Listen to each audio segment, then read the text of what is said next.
Hello friends, good morning. ഇപ്പോൾ രാവിലെ തന്നെ നല്ല മഴ തുടങ്ങിയിട്ടുണ്ട്. തിരുവനന്തപുരത്തൊക്കെ നല്ല മഴ ഇപ്പോൾ പെയ്യുന്നുണ്ട്. അപ്പോൾ രാവിലെ തന്നെ കുറച്ച് ചീര കിട്ടി. അപ്പം ഞാൻ അത് പെട്ടെന്നൊന്ന് അരിഞ്ഞെടുക്കുകയായിരുന്നു. നല്ല ചുമന്ന ചീരയാണ് കിട്ടിയത്, നാടൻ ചീര. അപ്പം അത് തോരൻ വയ്ക്കാമെന്ന് കരുതി. അപ്പം അത് ഞാൻ ഒരു സവാളയും കൂടെ ചേർത്ത് പെട്ടെന്നൊന്ന് അരിഞ്ഞെടുക്കുകയായിരുന്നു. പെട്ടെന്ന് നമുക്കൊരു തോരൻ തയ്യാറാക്കാം. അത് ആവിയിലിരുന്ന് വെന്തോളും. പിന്നെ ഒരു സവാളയും കൂടെ കട്ട് ചെയ്തിട്ടിട്ടുണ്ട്. പിന്നെ പാൻ അടുപ്പത്ത് വെച്ച് എണ്ണ ഒഴിച്ച് നമ്മുടെ ചീര ഇതിലേക്ക് ഇട്ട് കുറച്ച് ഉപ്പും കൂടെ ഇട്ട് അടച്ച് വെച്ച് വേവിച്ചാൽ അത് അവിടെ ഇരുന്ന് വെന്തോളും. പിന്നെ അതിനുള്ള അരപ്പൊക്കെ ഒന്ന് തയ്യാറാക്കിയെടുക്കാൻ തേങ്ങയും പച്ചമുളകും മഞ്ഞൾപ്പൊടിയും ജീരകമൊക്കെ ഇട്ട് അരച്ച് എടുത്ത് അതിലൊക്കെ ഇട്ട് കൊടുത്തിട്ടുണ്ട്. ചീരയും റെഡിയായി.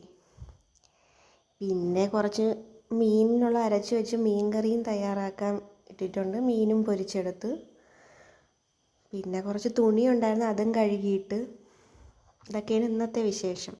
പിന്നെ കുറച്ച് ഗോതമ്പ് കിട്ടി. അപ്പോൾ ഗർഭിണികൾക്ക് അംഗൻവാടിയിൽ നിന്ന് ഓരോ മാസം ഓരോ ഐറ്റം കിട്ടും. അപ്പോൾ എനിക്ക് ഗോതമ്പാണ് കിട്ടിയത്. 5-ാം മാസമായി.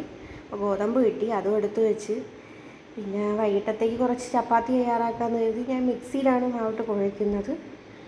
പ്രീതി സോഡിയ മിക്സി ഉണ്ട്, അപ്പോൾ അതിലാണ് കുഴയ്ക്കുന്നത്. കുറച്ച് വെള്ളവും ഉപ്പും കൂടെ, ആവശ്യത്തിന് വെള്ളവും ഉപ്പും കൂടെ ഒഴിച്ചു കൊടുത്താൽ മതി.